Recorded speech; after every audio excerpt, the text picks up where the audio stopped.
Imagina entrar numa ilha perdida no meio do Oceano Pacífico e dar de cara com quase 900 estátuas gigantes, algumas com mais de 20 metros de altura, olhando para você como se guardassem um segredo muito antigo.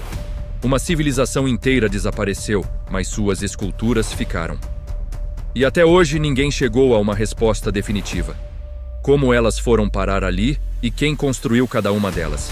Aqui é o De Fato é um Fato. E o que você vai ver agora, de fato faz você pensar. Hoje a gente viaja até a Ilha de Páscoa para entender de onde vieram os moais, como foram feitos, como se moveram pela paisagem e, principalmente, porque o povo que ergueu tudo isso parece ter sumido. Se inscreve no canal, deixa o like e no fim me conta qual teoria faz mais sentido para você. A Ilha de Páscoa, ou Rapa Nui, é um dos lugares mais isolados do planeta. Milhares de quilômetros de qualquer continente, cercada por oceano por todos os lados.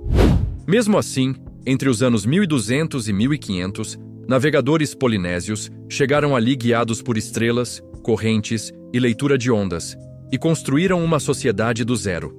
Eles cultivaram alimentos em solos vulcânicos, criaram técnicas para reter umidade, organizaram vilas e ergueram plataformas cerimoniais chamadas Ahu.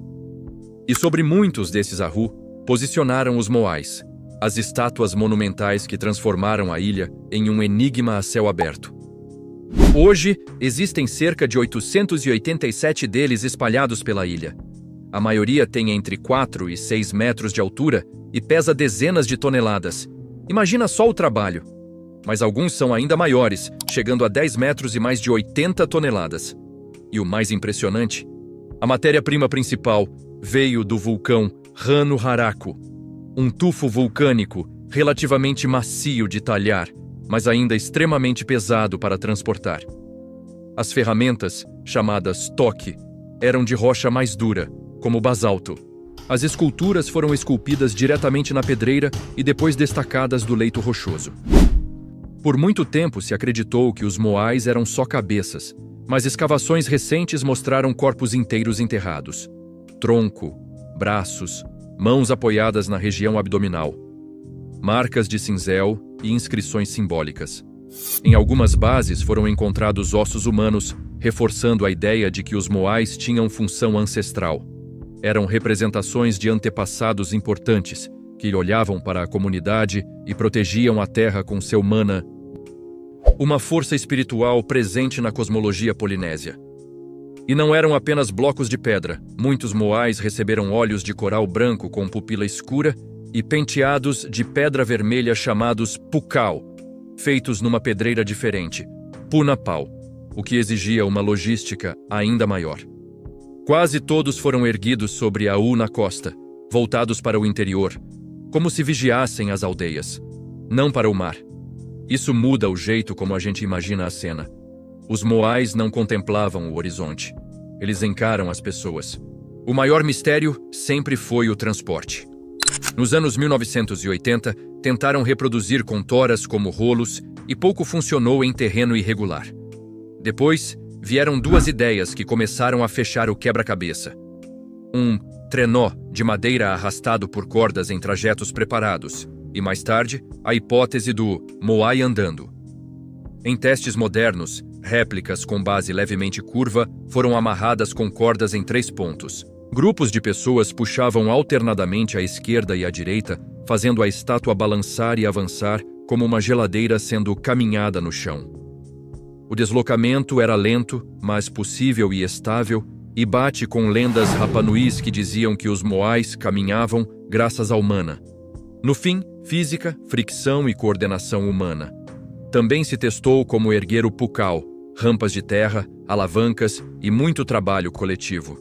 E por que esse povo ergueu tantas? Além do prestígio entre clãs, os moais pareciam concentrar memória e proteção dos ancestrais em pontos vitais da paisagem. Perto de vilas, fontes de água, áreas de plantio. A ilha inteira virou uma espécie de texto em pedra. E a agricultura era engenhosa. Para um solo exposto ao vento e com pouca água doce, eles criaram jardins de pedra, com cobertura de rocha fragmentada que retinha a umidade, moderava a temperatura do solo e liberava minerais além de muros quebra-vento. Ou seja, eles não estavam simplesmente destruindo o ambiente, estavam o adaptando.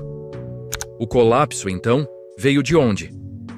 Por muito tempo se contou a versão de que os Rapa Nuis derrubaram todas as árvores para transportar moais, causaram erosão, perderam produção e entraram em guerra.